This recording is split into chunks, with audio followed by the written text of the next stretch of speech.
الشيطان الرجيم بسم الله الرحمن الرحيم الحمد لله رب العالمين الرحمن الرحيم مالك يوم الدين صدق اللہ العظیم۔ سورہ فاتحہ میں اللہ تعالیٰ نے دعا مانگنے کا طریقہ سکھایا ہے، اس لیے اس سورت کا ایک نام سورہ دعا بھی ہے۔ اس کو سورہ مسئلہ بھی کہتے ہیں کہ مانگنے کا طریقہ، کہ پہلے اللہ کی حمد و ثنا کہ اللہ آپ ہی رب العالمین ہیں، آپ ہی رحمان الرحیم ہیں، آپ ہی قیامت کے دن کے مالک ہیں۔ اس کے بعد اپنی وفاداری اور عاجزی کا اظہار کہ اللہ ہم آپ ہی کی عبادت کرتے ہیں اور آپ ہی سے مدد چاہتے ہیں۔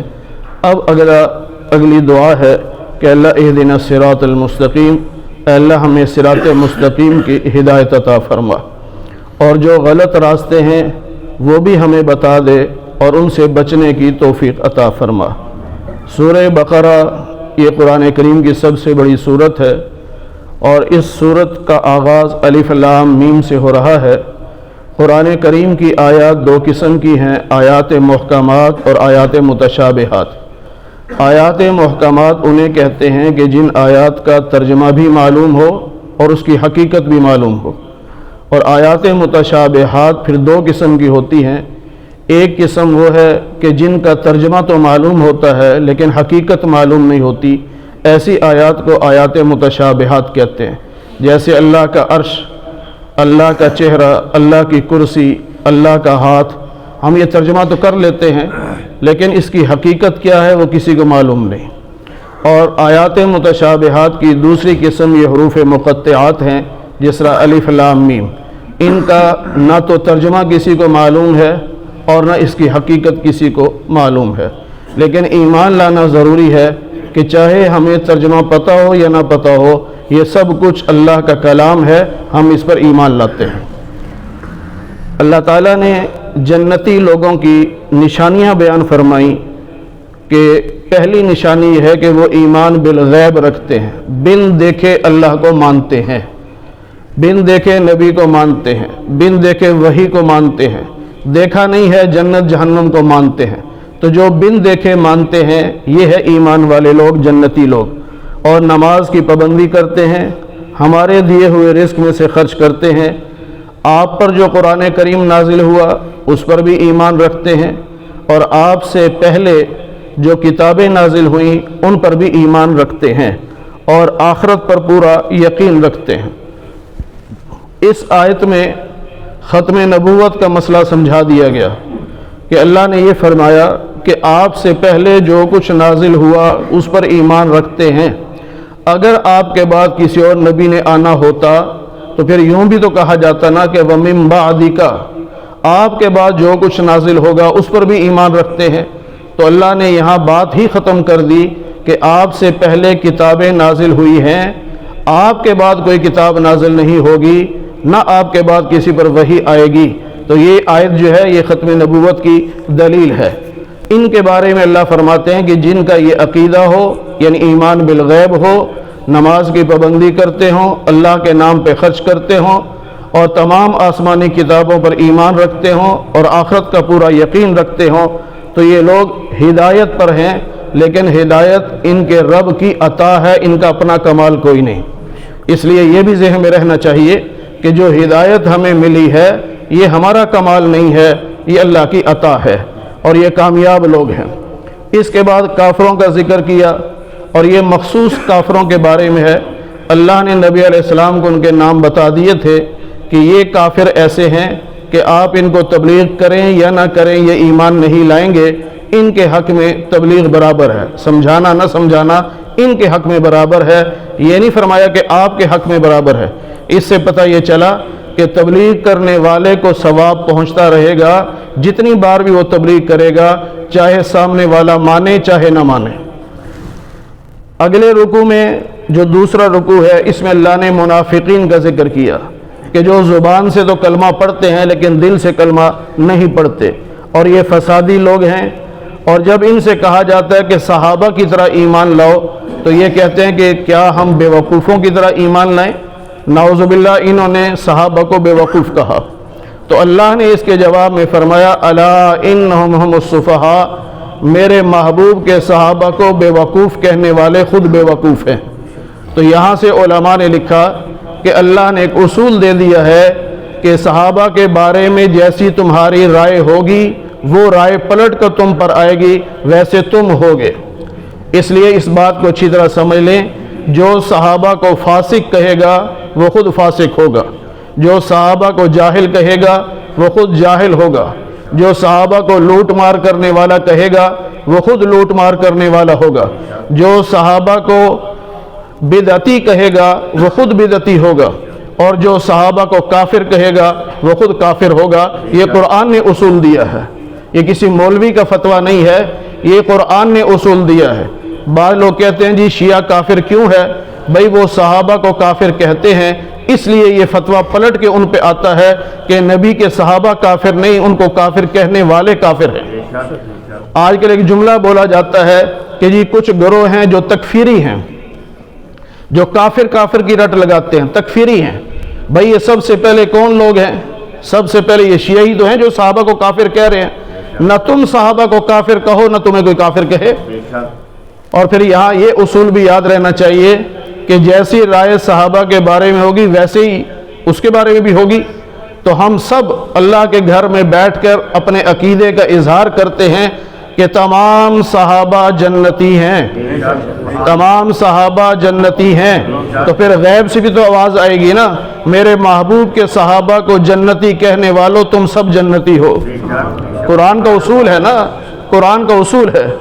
پھر اللہ تعالیٰ نے تینوں گروہوں کو خطاب کیا کہ چاہے مسلمان ہو، چاہے کافر ہو، چاہے منافق ہو، اللہ کے بندے ہو تم سب، اللہ نے تمہیں پیدا کیا ہے، تم سے پہلے لوگوں کو بھی اللہ نے پیدا کیا، لہٰذا تم اللہ کی عبادت کرو۔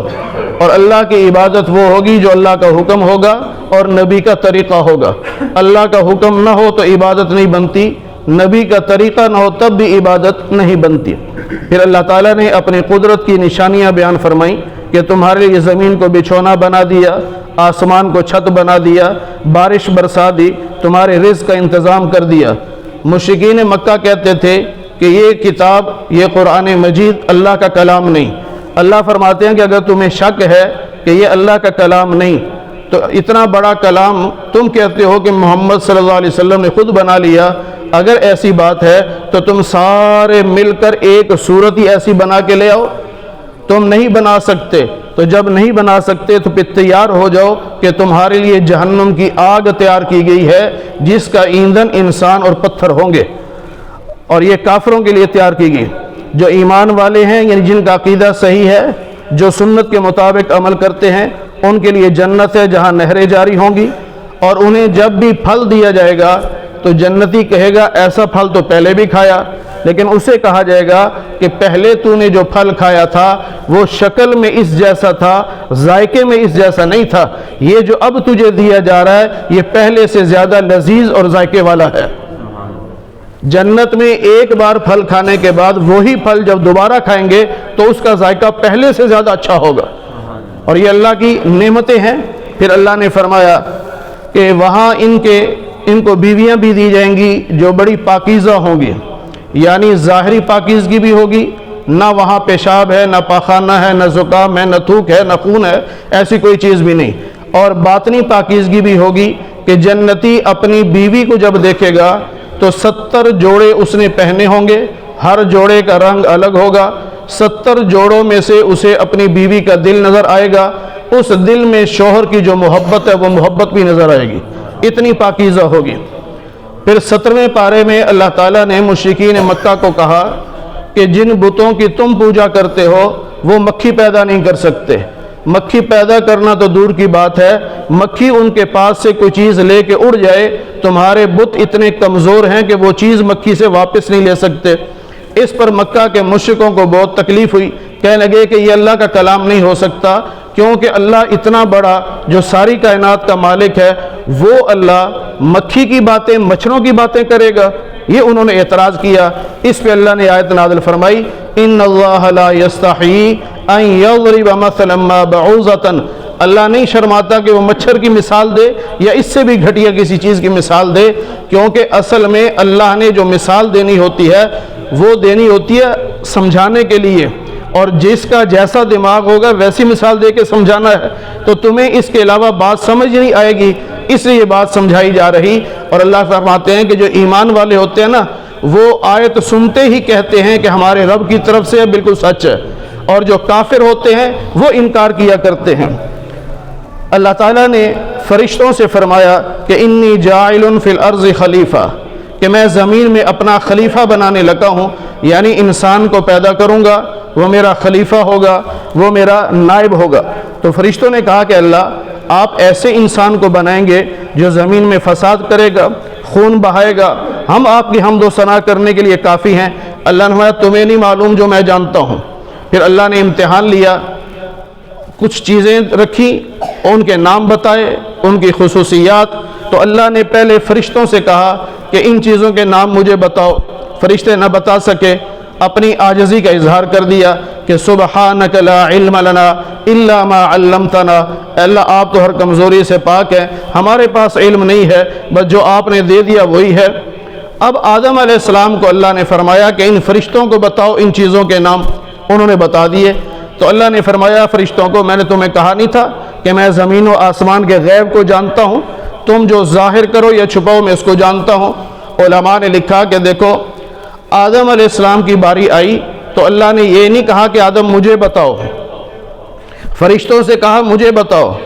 آدم کی باری آئی تو کہا ان فرشتوں کو بتاؤ۔ کیوں؟ اللہ چاہتے تھے کہ آدم جب چیزوں کے نام بتا دیں گے اور فرشتوں کو بتائیں گے تو آدم بن جائیں گے استاد اور فرشتے بن جائیں گے شاگرد، اور اسی لیے اللہ نے پھر شاگردوں کو حکم دیا کہ اپنے استاد کو سجدہ کرو، آدم علیہ السلام کو سجدہ کرو۔ فرشتے ہزاروں سال سے عبادت کر رہے، آدم علیہ السلام ابھی پیدا ہوئے ہیں، کوئی عبادت نہیں کی، لیکن ان کے پاس علم تھا، اس لیے اللہ نے عبادت والوں سے کہا کہ علم والے کو سجدہ کرو۔ اس سے پتہ چلا کہ علم کا مقام عبادت سے بہت اعلیٰ ہے، بہت افضل ہے۔ پھر اللہ نے آدم علیہ السلام سے فرمایا کہ آپ اور آپ کی بیوی جنت میں رہو، جہاں سے جی چاہے کھاؤ پیو، لیکن ایک مخصوص درخت بتایا کہ اس کے قریب نہیں جانا، یعنی اس کا پھل نہیں کھانا۔ لیکن شیطان نے بہکا دیا، 8ویں پارے میں تفصیل بھی آئے گی۔ شیطان کے لیے لازمی نہیں ہے کہ وہ موقع پہ آئے، بعض لوگ کہتے ہیں جنت سے نکال دیا گیا تو جنت میں کیسے گیا، اس کے لیے جنت میں جانا ضروری نہیں، وہ ہزاروں میل دور بیٹھ کر بھی ذہن میں وسوسے ڈال سکتا ہے، اور پھر وہ شکل بھی بدل سکتا ہے، وہ چاہے تو کسی ولی کی شکل میں آ جائے، کسی پیر کی شکل میں آ جائے، وہ کسی بھی شکل میں آ سکتا ہے۔ بہرحال اس نے بہکا دیا، آدم علیہ السلام نے اور آپ کی بیوی حضرت حوا نے وہ پھل کھا لیا، اور اللہ تعالیٰ نے دونوں کو پھر دنیا میں بھیج دیا اور فرمایا کہ میں تمہیں شریعت دوں گا، یعنی آپ کی نسل آگے چلے گی، شریعت دی جائے گی، دین دیا جائے گا، جو دین پر عمل کرے گا وہ جنت میں جائے گا، جو نہیں مانے گا وہ جہنم میں جائے گا۔ پھر بنی اسرائیل کو اللہ نے فرمایا، اسرائیل حضرت یعقوب علیہ السلام کا دوسرا نام ہے، تمام نبیوں کے ایک ایک نام ہیں، حضرت یعقوب علیہ السلام کے 2 نام ہیں، اور ہمارے نبی پاک صلی اللہ علیہ وسلم کے سینکڑوں نام ہیں، علماء نے لکھے ہیں، سینکڑوں کی تعداد میں ہمارے نبی کے نام ہیں۔ تو یعقوب علیہ السلام کا دوسرا نام ہے اسرائیل۔ اسرائیل عبرانی زبان کا لفظ ہے، اس کا معنی ہوتا ہے عبد اللہ، اللہ کا بندہ۔ تو کہا گیا اے اللہ کے بندے کی اولاد، یعنی یعقوب کی اولاد، میں نے تمہیں نعمتیں دی ہیں، ان نعمتوں کو یاد کرو، یعنی شکر ادا کرو، تم نے جو مجھ سے وعدہ کیا تھا وہ پورا کرو، تو جو میں نے تم سے وعدہ کیا میں پورا کروں گا۔ یعنی تم نے کہا تھا کہ اللہ ہم آپ کو رب مانیں گے، تو مجھے رب مانو، میرے نبیوں پر ایمان لاؤ، تو میں اپنا وعدہ پورا کروں گا کہ تمہیں جنت میں داخل کروں گا، یہ وعدہ ہے اللہ کا۔ پھر اللہ نے فرمایا کہ حق اور باطل کو مکس کر کے پیش نہیں کرنا، کہ لوگوں کو سمجھنا ہے کہ حق کیا ہے باطل کیا ہے، صاف صاف مسئلہ بتانا ہے کہ یوں غلط ہے اور یوں صحیح ہے، حق اور باطل کو مکس نہیں کرنا، حق کو چھپانا بھی نہیں، اور نماز قائم کرو، زکوٰۃ ادا کرو، وَارْكَعُوا مَعَ الرَّاكِعِينَ، رکوع کرنے والوں کے ساتھ رکوع کرو۔ علماء نے لکھا کہ اس کا ایک مطلب تو یہ ہے کہ جماعت سے نماز پڑھو، رکوع کرنے والوں کے ساتھ رکوع کرو، یعنی جماعت سے نماز پڑھو، اور ایک مطلب اس کا یہ ہے کہ جب کہا گیا کہ نماز پڑھو تو یہودی کہنے لگے ہم تو نماز پڑھتے ہیں، عیسائی بھی کہنے لگے ہم تو نماز پڑھتے ہیں۔ اللہ نے کہا نہیں، تمہاری نماز مراد نہیں، اس سے وہ نماز مراد ہے جو میرے محبوب محمد صلی اللہ علیہ وسلم پڑھتے ہیں، اور ان کی نماز میں رکوع ہے، تمہاری نماز میں رکوع نہیں، لہٰذا وہ نماز پڑھو جو رکوع والی نماز ہے، یعنی امت محمدیہ والی۔ بعض یہودی لوگ اپنے علماء کے پاس جاتے اور ان سے پوچھتے کہ کیا یہ اسلام سچا مذہب ہے، محمد صلی اللہ علیہ وسلم واقعی اللہ کے رسول ہیں؟ تو وہ بعض دفعہ کہہ دیتے تھے کہ ہاں وہ اللہ کے رسول ہیں، جاؤ تم کلمہ پڑھ لو۔ اس پر اللہ نے فرمایا کہ تأمرون الناس بالبر، لوگوں کو نیکی کا حکم دیتے ہو اور اپنے آپ کو بھولے ہوئے خود کیوں نہیں کلمہ پڑھتے؟ جب تمہیں پتہ ہے کہ یہ سچا مذہب ہے تو تمہیں چاہیے کہ خود بھی کلمہ پڑھو، لیکن یہ لوگ عجیب ہیں کہ دوسروں کو کہتے ہیں کلمہ پڑھ لو، خود کلمہ نہیں پڑھتے۔ اللہ تعالیٰ نے بنی اسرائیل پر جو انعامات کیے ان کا اللہ نے یہاں پر ذکر کیا ہے کہ فرعونیوں سے تمہیں نجات دی، وہ تمہارے بیٹوں کو قتل کرتے تھے، تمہاری بیٹیوں کو زندہ رکھتے تھے، اور پھر جب تم وہاں سے نکلے تو دریا میں اللہ نے تمہیں راستے بنا دیے اور فرعونیوں کو اس دریا میں غرق کر دیا۔ پھر موسیٰ علیہ السلام کو 40 دن کے لیے کوہ طور پہ بلایا اور ان کی عدم موجودگی میں تم لوگوں نے بچڑے کی پوجا شروع کر دی، بہت بڑا تم نے ظلم کیا، اس کے باوجود ہم نے تمہیں معاف کر دیا تاکہ تم اللہ کا شکر ادا کرو۔ جب اللہ گناہوں کو معاف کرتا ہے تو بندے کا فرض بنتا ہے کہ وہ اللہ کا شکر ادا کرے۔ پھر اللہ فرماتے ہیں کہ اب انہوں نے کہا جی ہم توبہ کرتے ہیں، تو موسیٰ علیہ السلام نے اللہ سے بات کی کہ اللہ یہ توبہ کرتے ہیں۔ اللہ نے فرمایا اس طرح ان کی زبانی توبہ قبول نہیں ہوگی، جس نے بچڑے کو سجدہ کیا اسے قتل کرو تب جا کے توبہ قبول ہوگی۔ 70,000 بنی اسرائیلوں کو قتل کیا گیا تب جا کے ان کی توبہ قبول ہوئی۔ دیکھو کتنا سخت حکم تھا کہ تم نے ایک جانور کو سجدہ کیا، شرک کیا، جب تک تم قتل نہیں ہوگے تمہاری توبہ قبول نہیں۔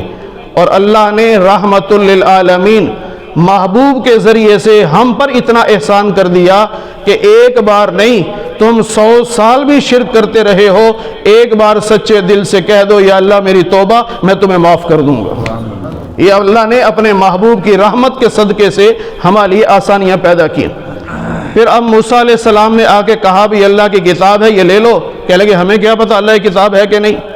اب 70 آدمیوں کا انتخاب کیا، ان کو کوہ طور پہ لے کے گئے، وہاں غیب سے آواز آئی کہ موسیٰ جو کتاب دے رہی ہے میری کتاب ہے، لے لو۔ کہنے لگے آواز آ رہی ہے اللہ نظر نہیں آ رہا، اللہ سامنے آ کے بات کرے۔ جب یہ انہوں نے گستاخی کی تو اللہ تعالیٰ نے ان پر بجلی گرائی جس سے وہ سب کے سب مر گئے۔ پھر موسیٰ علیہ السلام نے دعا مانگی، اللہ نے ان 70 لوگوں کو موت کے بعد دوبارہ زندہ کر دیا موسیٰ علیہ السلام کی دعا کی برکت سے۔ پھر ان کو ایک حکم ہوا تھا کہ تم جہاد کرو، انہوں نے انکار کر دیا۔ اللہ نے ایک میدان میں ان کو چھوڑ دیا کہ 40 سال تک تم یہاں رہو گے، گھروں میں نہیں جا سکو گے۔ اس کو میدان تی کہتے ہیں، خالی میدان، نہ کوئی درخت تھا نہ کچھ۔ اب وہاں جب یہ پہنچے، ظاہر ہے وہ تو سزا تھی، اب سزا کے باوجود اللہ انعام کیا دے رہا ہے؟ انہوں نے کہا موسیٰ گرمی لگتی ہے، اللہ نے بادل بھیج دیے۔ کہنے لگے موسیٰ بھوک لگتی ہے، اللہ نے من و سلوہ دے دیا۔ کہنے لگے موسیٰ پیاس لگتی ہے، اللہ نے پتھر سے 12 چشمے جاری کر دیے۔ ساری نعمتیں اللہ نے دی، لیکن پھر کہنے لگے کہ موسیٰ اللہ سے دعا کرو کہ ہم یہ من و سلوہ کھا کھا کے تنگ آ گئے ہیں، ایک ہی قسم کا کھانا ہم نہیں کھا سکتے، اللہ سے کہو ہمیں اجازت دے، ہم کھیتی باڑی کریں گے، سبزیاں وغیرہ کھائیں گے۔ اس پہ موسیٰ علیہ السلام نے سمجھایا کہ اعلیٰ چیز چھوڑ کر ادنا چیز نہیں لیا کرتے، ایسی تبدیلی اچھی نہیں ہوتی کہ اعلیٰ چیزیں تم چھوڑ دو، ادنا چیزیں لینا شروع کر دو، لیکن نہیں مانے۔ پھر اللہ فرماتے ہیں کہ ان پر میں نے ذلت اور محتاجی مسلط کر دی، اللہ ان سے ناراض ہے کیونکہ یہ اللہ کی آیات کے منکر ہیں، نبیوں کو انہوں نے ناحق قتل کیا۔ تفسیر عثمانی میں لکھا ہے کہ یہودیوں نے ایک دن میں 43 نبیوں کو قتل کیا، ایک دن میں 43 نبیوں کو قتل کیا، اور ان نبیوں کی حمایت میں جو اللہ کے ولی اٹھے تو 170 ولیوں کو انہوں نے ایک دن میں قتل کر دیا۔ یہ ایسے ظالم لوگ ہیں۔ پھر اللہ فرماتے ہیں کہ جب ان 70 نے جا کے کہا بھئی کتاب تو اللہ کی ہے، لیکن ڈنڈی پھر مار گئے۔ اللہ کہہ رہے تھے جتنا ہو سکے عمل کر لینا، جو نہیں ہو سکتا معاف ہے۔ جب یہ کہا تو پھر کس نے عمل کرنا تھا؟ اب موسیٰ علیہ السلام پھر ساری قوم کو لے کے کوہ طور پہ آئے تو اللہ فرماتے ہیں کہ ہم نے پھر پہاڑ کو اوپر اٹھا دیا،